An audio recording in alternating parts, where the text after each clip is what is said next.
ಹೌದು, Greenland shark ಭೂಮಿಯ ಮೇಲಿನ ಅತ್ಯಂತ ದೀರ್ಘಕಾಲ ಬದುಕುವ ಕಶೇರುಕವಾಗಿದ್ದು, ಇದು 400 ವರ್ಷ ಅಥವಾ ಅದಕ್ಕಿಂತ ಹೆಚ್ಚು ಕಾಲ ಬದುಕುವ ಸಾಮರ್ಥ್ಯ ಹೊಂದಿದೆ. ವಿಜ್ಞಾನಿಗಳು ಈ ಶಾರ್ಕ್ಗಳ ವಯಸ್ಸನ್ನು ರೇಡಿಯೋ ಕಾರ್ಬನ್ ಡೇಟಿಂಗ್ ಬಳಸಿ ನಿರ್ಧರಿಸಿದ್ದು, ಅವುಗಳ ಜೀವಿತಾವಧಿಯ ಈ ಆವಿಷ್ಕಾರವನ್ನು 2016ರಲ್ಲಿ ಸೈನ್ಸ್ ಜರ್ನಲ್ನಲ್ಲಿ ಪ್ರಕಟಿಸಲಾಗಿದೆ. ಆವಾಸಸ್ಥಾನ: ಇವು ಮಾಮೂಲಾಗಿ ಉತ್ತರ ಅಟ್ಲಾಂಟಿಕ ಮತ್ತು ಆರ್ಕ್ಟಿಕ್ ಸಾಗರಗಳಲ್ಲಿನ ಆಳವಾದ ತಣ್ಣನೆಯ ನೀರಿನಲ್ಲಿ ವಾಸಿಸುತ್ತವೆ. ಜೀವಿತಾವಧಿ: ಅಂದಾಜು ಜೀವಿತಾವಧಿ ಸರಿಸುಮಾರು 400 ವರ್ಷಗಳು, ಆದರೆ ಇದು 500 ವರ್ಷಗಳವರೆಗೆ ವಿಸ್ತರಿಸಬಹುದು.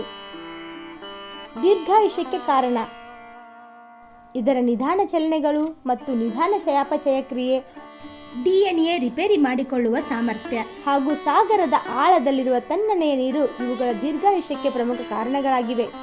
ಬೆಳವಣಿಗೆ: ಇವು ಬಹಳ ನಿಧಾನವಾಗಿ ಬೆಳೆಯುತ್ತವೆ, ಅಂದರೆ ವರ್ಷಕ್ಕೆ ಕೇವಲ 1 ಸೆಂಟಿಮೀಟರ್ಗಿಂತಲೂ ಕಡಿಮೆ ಬೆಳೆಯುತ್ತವೆ. ಸಂತಾನೋತ್ಪತ್ತಿ: ಇವು ಸುಮಾರು 150 ವರ್ಷ ವಯಸ್ಸಿನಲ್ಲಿ ಲೈಂಗಿಕ ಪ್ರಬುದ್ಧತೆಯನ್ನು ತಲುಪುತ್ತವೆ.